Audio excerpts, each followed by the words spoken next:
Bonjour à toutes et à tous, vous écoutez Cinécast. Salut Thibaut. Salut Guillaume. Aujourd'hui on vous parle d'un film qui s'appelle Le Jardin Secret de Mark Munden avec Dixie Eckerichs, waouh c'est compliqué, Colin Firth et Julie Walters. C'est un film britannique, hein, vous l'avez entendu clairement, si on a Colin Firth, si on a le petit gratin. Et Julie Walters. Et Julie Walters exactement. Et puis ça parle de jardin, donc forcément c'est britannique. Non, ça aurait pu être français. Oui, mais vous allez comprendre au synopsis que c'est britannique du coup. Ça parle du jeune Mary Lennox qui est un enfant solitaire avec une imagination débordante. Forcément, c'est un jardin secret, un jardin magique peut-être, qui quitte l'Inde pour rejoindre la campagne britannique. Donc là, on a vraiment un lien avec l'histoire de l'Angleterre, n'est-ce pas ? Et qui, dans le manoir de son oncle, fait la rencontre de plusieurs personnes. Et ensemble, ils découvrent un jardin magique et merveilleux qui va marquer forcément le début d'une grande aventure. Je propose qu'on s'écoute un extrait de la bande-annonce. Si je vous racontais une histoire. L'histoire d'une jeune orpheline qu'on a envoyée vivre dans une mystérieuse demeure. Si tu fais la moindre bêtise, je te renvoie sur le champ. Et si je vous disais qu'elle a découvert quelque chose de magique? Quelque chose de secret. Alors Thibaut, un autre film pour la famille cet été, ça tombe bien forcément vu que les Américains ne sont pas là, on a des films britanniques qui font le boulot. Qu'est-ce que ça donne du coup le jardin secret, et déjà est-ce que tu peux nous en dire un tout petit peu plus sur l'histoire, parce que là c'est un peu léger quand même comme synopsis. Je vais pas t'en dire beaucoup plus sur l'histoire. Super, merci Thibaut. Non, parce que le synopsis en dit beaucoup et peu en même temps, je comprends, mais tant mieux. T'as des enfants, t'as un jardin secret, voilà. Hein. Et si ça te rappelle à nouveau autre chose, tu sais, cette fameuse saga avec une armoire magique, hein, c'est un peu pareil. Hein. Oui. Alice au Pays des Merveilles en moins bizarre peut-être aussi. Aussi peut-être. Hein, mais clairement l'inspiration elle est là aussi. Alors après, très honnêtement, j'avoue, j'ai pas fait mes devoirs, donc je ne sais pas, c'est tiré d'un bouquin de base. Et si oui, peut-être, oui. Si oui, qui date de quand. Mais on reste clairement dans cette même veine que son Narnia et même Alice au Pays des Merveilles. Effectivement, tu as raison de le citer en exemple.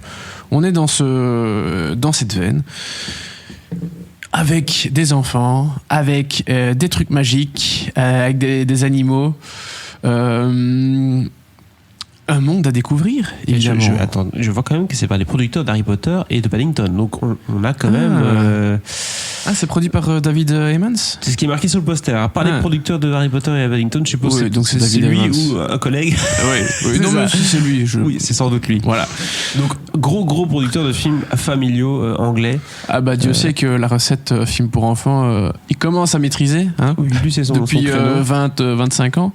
25, hein, parce que je me demande s'il n'était pas déjà derrière les films de Chris Columbus. Je sais pas, mais il a commencé Maman, j'ai jeune. raté l'avion, etc. Non, il a commencé jeune en tout cas, ça c'est sûr. Ouais, ça c'est sûr. Parce qu'il est pas encore trop vieux pour l'instant, donc voilà. Non, il doit être dans la cinquantaine, à mon avis. C'est ça, mais bon, tu vois, 25 ans de carrière avec...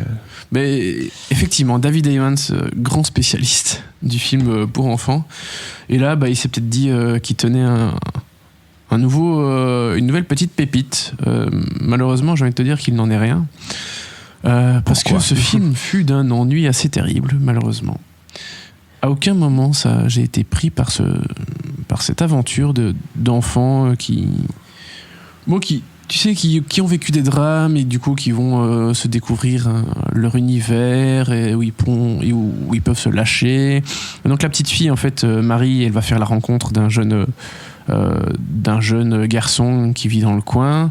Elle va faire la connaissance de son cousin qui est en chaise roulante. Donc tu vois, ce truc de monde, de jardin secret, de monde magique. Voilà, les enfants vont se retrouver, ils vont faire connaissance. Évidemment, elle s'entend pas bien avec son cousin parce que sinon c'est pas drôle. Oui. Surtout qu'il est en chaise roulante, et puis les règles, c'est les règles, on ne transgresse pas, donc non, tu vas pas aller dans le jardin secret. Enfin bref, classique. Oui. Et du coup, ça peut malheureusement très vite ennuyeux. Oui, c'est ennuyeux parce qu'il n'y a pas de surprise, mais je veux dire, sachant que c'est un film pour les enfants de 10 ans, voire même en dessous, pour eux, ils vont trouver leur bonheur. Comme il y a un lot d'aventure, je suppose. On n'est pas non plus dans c'est léger, du dialogue pendant tout le film. C'est léger, c'est pas Narnia. T'as pas des combats avec un lion et une sorcière blanche, quoi. Donc contrairement à ce que le poster montre, on n'a peut-être pas tellement de féerie et d'effets spéciaux. Si, il y a quand même, il y a de la féerie, mais je trouve que dans l'ensemble, il se passe pas grand-chose en fait. C'est vraiment très léger.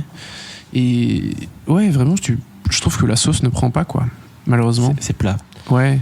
Alors peut-être que pour effectivement des enfants de 10, 11 ans, enfin 8-10 ans, je sais pas exactement, s'ils n'ont jamais vu les Narnia, etc., ou même s'ils les ont vus, ça pourrait peut-être leur plaire, hein. Parce que c'est vrai que dans Narnia, il y a des moments un peu plus violents, un peu plus action. Pour ceux qui sont peut-être moins là-dedans, ben voilà, ça pourrait peut-être plaire. Mais oui, vraiment, personnellement, à aucun moment ça m'a vraiment pris. Enfin, à aucun moment je n'ai été pris, pardon. Et il n'y a rien à faire. Le casting n'a pas aidé, je trouve, même s'ils sont pas mauvais, hein, mais voilà, je trouve qu'ils font pas passer grand chose comme émotion. Colin Firth est là en oncle un peu plus sévère, Julie Walters, bon, très sympa, mais c'est quand même autre chose que son rôle dans Harry Potter, hein. Et ils sont là ou ils sont là à la queue, comme on dit chez nous? Ils sont là que, hein. Ils sont là pendant quelques scènes, quoi. Oui, c'est ça. C'est pas les personnages principaux du film. Vraiment, le film est centré sur les enfants, à raison d'ailleurs, hein, mais voilà, c'est pas les adultes qui ont les rôles les plus importants, et même quand ils sont là, et même les enfants qui jouent bien, je trouve qu'il y a quand même pas grand chose qui transparaît niveau émotion, malheureusement. Il manque un peu de conflit aussi, peut-être. Il manque un peu d'enjeu. Oui, je trouve. Le jardin est chouette, mais il se passe pas grand chose, quoi. C'est ça. En gros. C'est un peu ça. C'est un peu ça la critique. As-tu eu d'autres choses à dire sur ce film, ou bien on a déjà fait le tour? Non, malheureusement, je vais te dire que le tour était vite fait. Oui, j'aurais bien aimé ce genre de choses, parce que je sais clairement que plus jeune, c'est le genre de choses qui me plaisait, hein.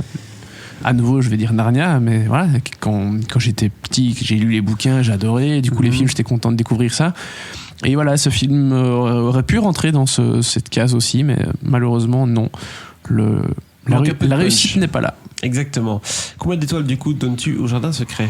Une étoile, parce que c'est quand même bien foutu, hein, niveau direction artistique notamment, ça a de la gueule, hein, tu sais, manoir anglais, et puis bon, forcément le jardin secret a un côté un peu magique.